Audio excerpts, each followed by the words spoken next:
There is a category of management failure that almost never shows up on performance reviews. It is not a behavior. It is an absence. It is the invisible system, the missing resource, the broken process, the unclear expectation that is quietly preventing your team from performing at the level everyone claims to expect from them. And when output suffers, the default diagnosis is almost always the same. It must be a people problem. Wrong.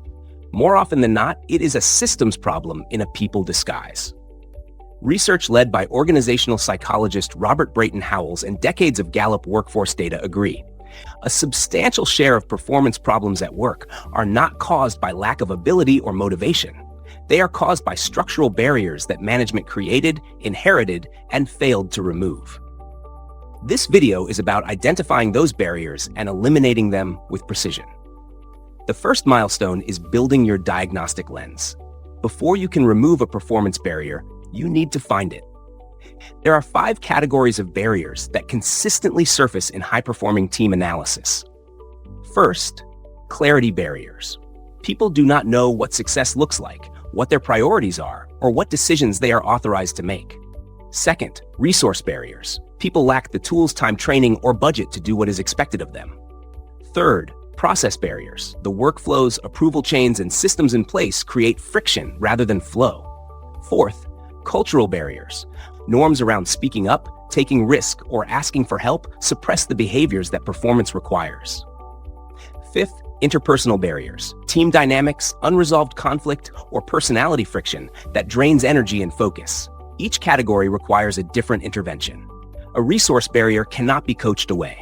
A clarity barrier cannot be solved with a new tool.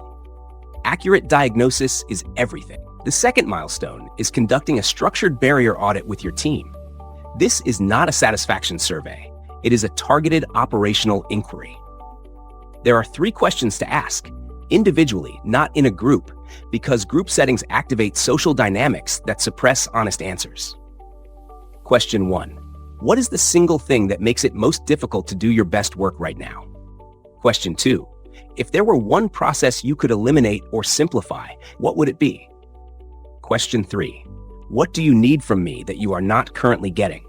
The answers to these 3 questions will generate more actionable intelligence than most quarterly performance reviews.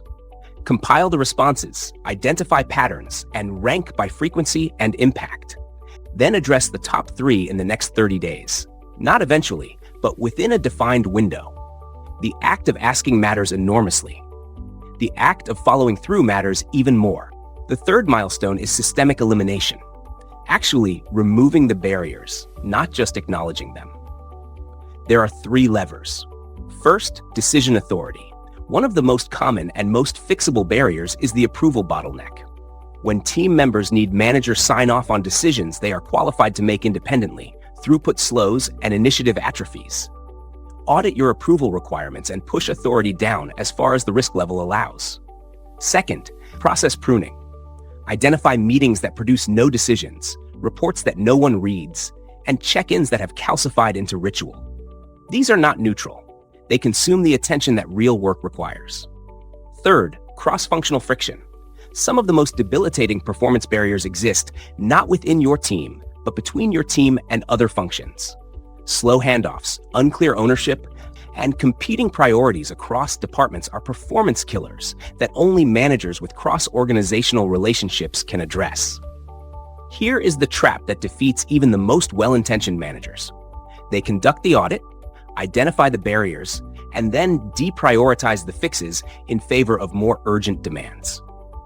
The barriers that were invisible before the audit become visible again in the next quarter's performance data, and the team's implicit message is received.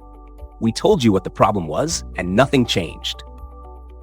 Nothing damages team trust faster than a listening exercise that produces no action. If the barrier cannot be eliminated quickly, communicate why, communicate the timeline, and communicate what interim relief is possible. Silence is not neutral. It is a message. Managers who consistently remove barriers from their team's path build something that cannot be bought or mandated, a team that believes leadership is working for them, not the other way around. That belief translates into discretionary effort, the extra initiative, the longer thought, the problem flagged before it becomes a crisis. And discretionary effort is the difference between a team that performs and a team that excels. Your go-do. This week, ask each direct report the first barrier audit question. What is the single thing that makes it hardest to do your best work right now?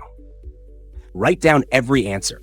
Look for the repeats. The most repeated answer is your first intervention. Start there. Once those barriers are cleared, the next question is how to allocate the team's newfound capacity wisely. The delegation video in this series shows you exactly how to do that. That is your next move. There is an important distinction worth drawing between removing barriers and lowering standards. The manager who removes obstacles is not reducing expectations. That they are creating the conditions in which high expectations can actually be met. A team that is expected to deliver excellent client work but lacks the time to meet client-facing commitments because of internal approval delays is a team being set up to underdeliver by its own management infrastructure. Removing that delay is not compromising the standard. It is making the standard achievable. The research on self-determination theory, particularly the work of Deci and Ryan at the University of Rochester, provides a compelling framework for understanding why barrier removal is so motivationally powerful. According to SDT, human motivation is sustained by three basic psychological needs: autonomy, competence, and relatedness. Barriers that restrict decision-making attack autonomy. Barriers that prevent people from using their full skills attack competence. Barriers that create isolation or mistrust attack relatedness.